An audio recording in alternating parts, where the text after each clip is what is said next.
오늘 다뤄볼 이야기는요, 음료 3잔 때문에 시작된 한 소송 사건입니다. 아주 사소해 보이는 이 일이 어떻게 전국적인 논란으로 번졌는지 그 뒷이야기를 한번 자세히 들여다보겠습니다. 자, 여러분, 한번 상상해 볼까요? 마감하고 남아서 어차피 버려야 할 음료. 이걸 알바생이 좀 챙겨갔어요. 그럼 어떻게 될까요? 놀랍게도요, 업무상 횡령 혐의로 고소를 당합니다. 이게 뭐 농담 같으시죠? 근데 진짜 실제로 일어난 일이에요. 네, 바로 그 음료 3잔. 가격이 얼마였냐면요, 고작 12,800원이었습니다.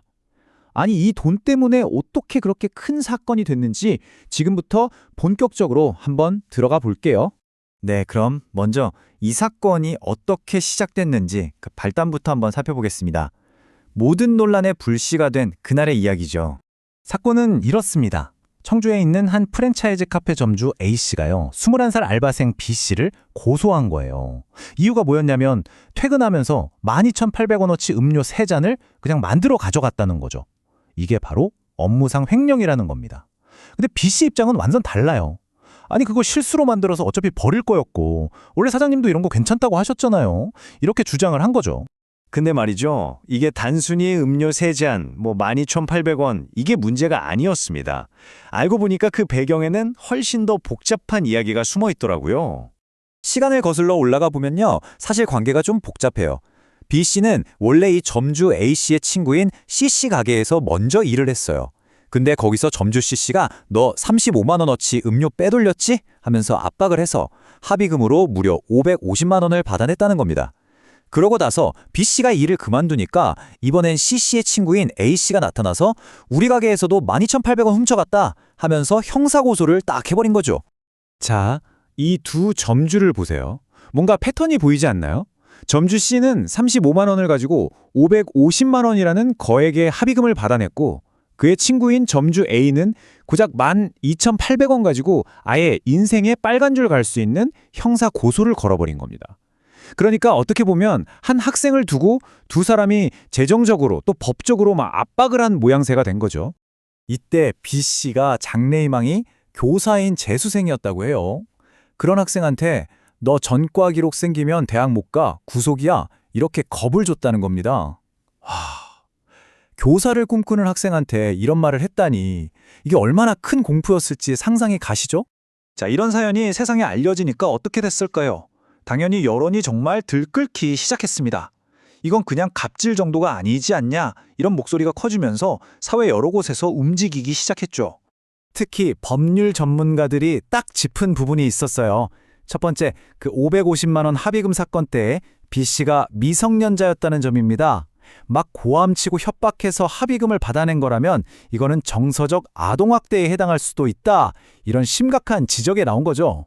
사건은 정말 걷잡을 수 없이 커졌습니다. 사람들은 분노했고 막 불매운동까지 벌어졌어요. 그러니까 정부, 고용노동부에서도 이거 안 되겠다 싶어서 이례적으로 특별기획감독에 들어갔고요. 프랜차이즈 본사인 더본코리아, 심지어 백종원 대표까지 직접 나서서 상황을 좀 파악하고 조율하겠다, 이렇게 발표를 하기 이르렀습니다. 이렇게까지 여론이 거세지니까 결국 점주도 한 발 물러설 수밖에 없었겠죠. 그런데요, 이걸로 모든 게 깔끔하게 끝난 건 아니었습니다. 결국 4월 2일 이 엄청난 여론 압박에 점주 A씨가 경찰에 고소 취하서를 냈습니다. 죄송하다, 내 생각이 짧았다는 말도 전했다고 하고요.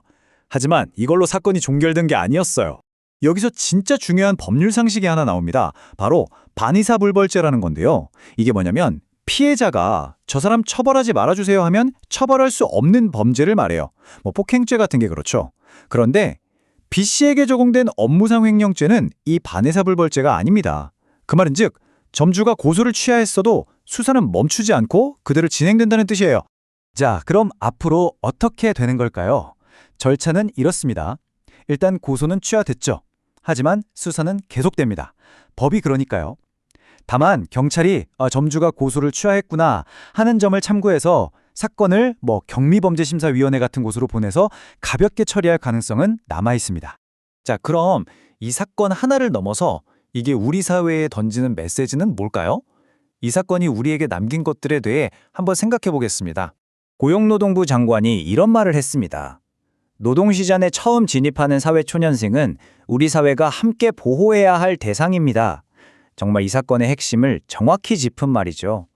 사회에 첫 발을 내딛는 청년들을 지켜주는 게 왜 우리 모두의 일인지 다시 한번 생각하게 합니다. 그리고 이 사건 때문에 진짜 충격적인 의혹 하나가 수면 위로 떠올랐어요.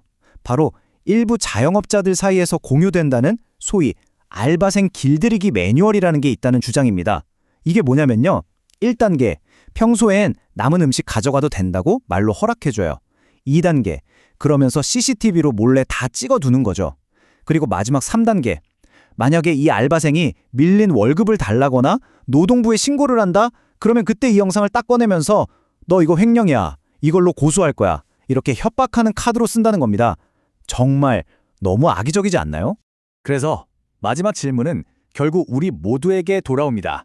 고작 12,800원으로 시작된 이 사건은 사회초년생들이 처한 열악한 노동 현실과 또 그들을 보호하기 위한 사회적 안전망이 얼마나 중요한지를 우리에게 똑똑히 보여주고 있습니다.